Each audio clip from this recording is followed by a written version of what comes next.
Salam, peuple de Dieu, shalom, shalom à tous. Bonjour frères et sœurs dans le Seigneur, soyez tous bénis et fortifiés. Frères et sœurs, je viens faire cet audio ici. Nous savons tous que nous sommes dans les temps de la fin. Et la Bible aussi nous parle dans le livre de Matthieu 24. On doit vivre les choses compliquées. On voit qu'il y a la guerre. On voit aussi qu'il y a la famine, les tremblements de terre. La Bible dit que ce n'est que le commencement des douleurs et ce n'est pas encore la fin. Donc, on va vivre des catastrophes comme le Seigneur a déjà parlé là-bas. Les tremblements de terre, nous voyons aussi des pluies qui envahissent les pays, les villes. Vous allez voir les dégâts, l'eau qui monte de partout.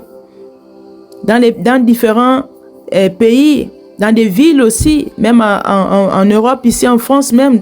Vous voyez?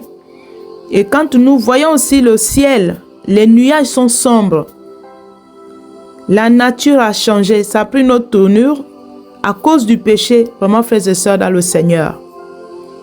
Donc c'est à ce sujet-là que je viens partager ce que j'avais reçu il y a de cela 2 semaines à peu près. Donc on va remettre dans les mains du Seigneur avant de continuer. On va prier. Éternel Dieu Tout-Puissant, Créateur du ciel et la terre, je te dis encore merci, Papa. Merci, Seigneur, pour les choses que tu nous montres, les révélations. Père éternel Dieu, oh, tu es l'infinie grandeur. Saint-Esprit, sois au contrôle. Dans le nom tout-puissant de notre Seigneur et Sauveur Jésus-Christ, Yoshua Mashiach, que je viens ainsi de prier. Amen. Frères et sœurs dans le Seigneur, en fait, c'est l'une de mes filles qui m'avait proposé d'aller à Lisbonne, au Portugal. Comme elle avait pris quelques jours de vacances, de congés, alors elle m'a dit, maman, on va aller, je te paye le billet pour aller au Portugal pour un petit séjour. Frères et sœurs, je dis oui. Et là, elle avait fait les réservations, c'était le mois d'avril. Le mois d'avril. Mais la date qui était prévue pour le départ, c'était le mois de mai.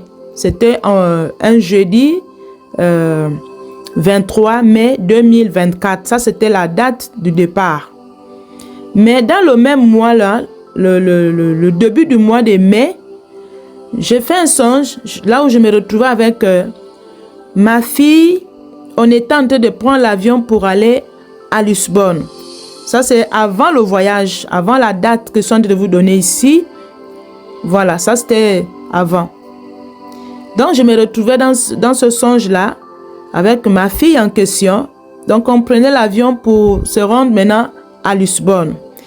Et donc, on était dans l'avion. Alors, c'était un voyage qui était vraiment long et ça a mis du temps. C'était vraiment long et je me posais des questions. Je dis, mais ce voyage-là est vraiment long. Pourquoi on n'arrive pas à atterrir? Pourquoi on n'arrive pas à atterrir à l'aéroport? Donc, on a mis du temps. C'était comme ça. Je me posais des questions. Et au final, on est arrivé dans le pays, à Lisbonne, à la capitale. Et là, frères et sœurs dans le Seigneur, l'avion, en fait, il a dévié le terrain d'atterrissage. Le terrain d'atterrissage à l'aéroport. Et là, l'avion, il est descendu. Il a dévié le terrain d'atterrissage. Et là, il est passé. Maintenant, il y avait un pont dans le pays. Il y avait un grand pont vraiment énorme. Et c'est là que l'avion est descendu. J'ai vu l'avion. On est descendu. On est passé sous le pont de la capitale de Lisbonne. C'était terrible, vraiment, frères et sœurs. J'ai jamais vu ça. J'avais peur. J'ai dit, mais ça c'est quelle histoire? Donc, je regardais même ma fille, on s'est regardé, mais qu'est-ce qui se passe? Alors, l'avion est passé sous le pont de la capitale pour aller atterrir à un endroit neutre comme ça. C'était compliqué. Vous voyez des choses comme ça, vraiment, frères et sœurs. C'était compliqué. Jamais vu ça de ma vie. L'avion, il dévie le terrain d'atterrissage à l'aéroport. Il prend une autre route. Il dévie. Il va atterrir maintenant. Il passe sous le pont pour aller atterrir dans un endroit neutre qui n'est même pas l'aéroport. Et c'est là, frères et sœurs, après on est descendu de cet avion-là. Après, il y avait les bus qui sont venus nous chercher. C'était ça. Mais c'était terrible. J'ai jamais vu ça, frères et sœurs, dans le Seigneur. J'ai jamais vu ça. Et après, je me suis réveillée. Et là, je me suis posé des questions. J'ai demandé à Dieu, est-ce que je dois même partir ou bien je dois annuler ce voyage-là? Donc, j'ai prié, parce que j'avais expliqué ça au réveil. J'ai expliqué ça à ma fille. J'ai dit, voilà ce que j'ai vu dans le songe-là.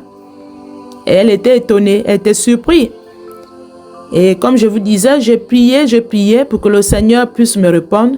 Au final, le Seigneur ne m'avait pas répondu. Et la date qui était fixée pour le départ, on est parti quand même parce je ne pouvais pas annuler. Mais comme j'avais aussi confiance à mon Dieu, au Seigneur, le Shamashia. Oui, on est parti. Mais quand on est parti, le jeudi 23 mai, frères et sœurs, à l'aéroport de Bâle-Mulhouse, on a eu un retard de 1 heure d'abord au sol. 1 heure de retard. L'avion était en retard. Et au final, l'avion est arrivé. Et après, on est embarqué dans cet avion-là.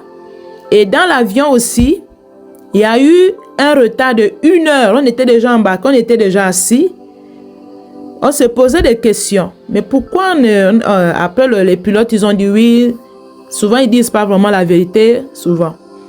Mais on est resté encore dans l'avion 1 heure là. Et au final, on a décollé plus tard. C'était le vol de nuit. C'était un vol de nuit vraiment, frères et sœurs.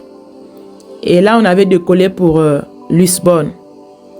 Mais je n'étais pas rassurée. Mais moi, comme je vous disais que j'ai prié pour ça. J'ai prié aussi pour l'avion. J'ai prié aussi pour les pilotes. J'ai prié aussi pour les passagers. J'ai prié aussi pour les hôtesses. Voilà.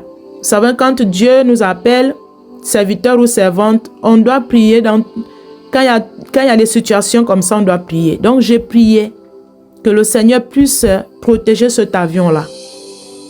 Et au final, on était parti.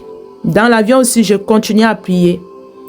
Mais, quand on est arrivé, on était déjà presque arrivé dans le territoire du Portugal. Frères et sœurs, comme je vous disais, c'était le vol de nuit. On a vu la lune qui nous projetait. La lune, là, était comme le projecteur, quoi. C'est terrible, vraiment. On était là, tout le monde était surpris de voir la lune qui est en train de nous projeter comme les lumières là qui projettent comme ça. Voilà. C'était terrible, vraiment. Moi, je dis, mais qu'est-ce qui se passe? Qu'est-ce qui se passe là? La lune, là, on avait même l'impression d'attraper ça. C'était... Je ne sais pas comment expliquer ça, vraiment, frères et sœurs. La lune, ça nous projetait face à face comme ça, là. Et les gens ne parlaient pas. Tout le monde était un peu surpris dans l'avion. Le mouvement était vraiment... C'est que les gens avaient peur aussi. Voilà. Par rapport à ça. Donc la lune là, ça projetait.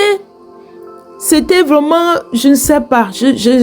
Comme les lampadaires même, je ne sais pas comment expliquer ça vraiment, frères et sœurs. C'est des choses terribles. Et au final, et l'avion aussi, à un moment donné, il cherchait à se poser aussi. Donc il tournait, il traînait. Nous, on se posait des questions, mais qu'est-ce qu'il fait?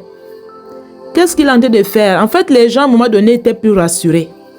Donc, l'avion tournait, ça tournait là. Et avec la lune qui projetait, je n'ai jamais vu comme ça. Depuis que je voyage, vraiment, c'est la première fois que je vois ça.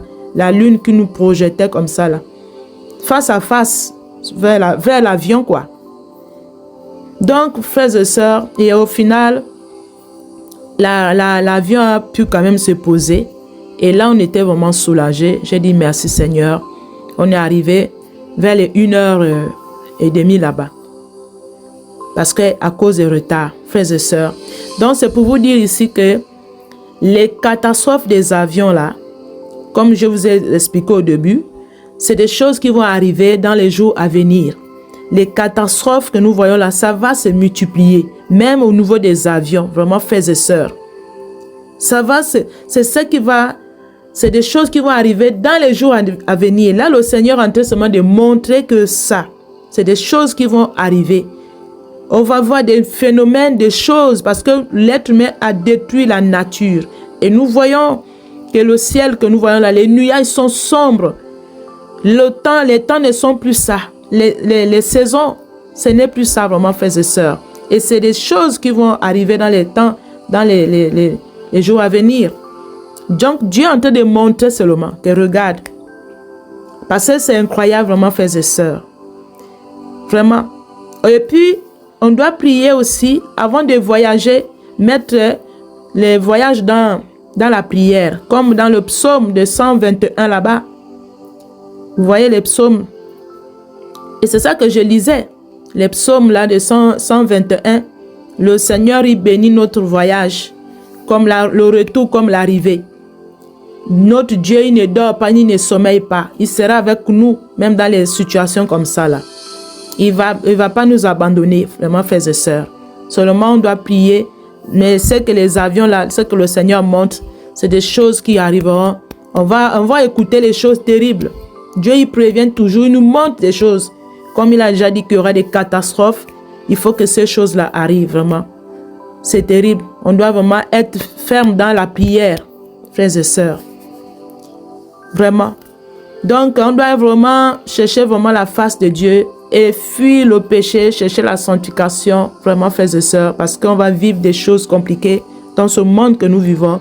Nous voyons, il y a tellement de choses compliquées. Le péché est vraiment tellement énorme dans le monde entier.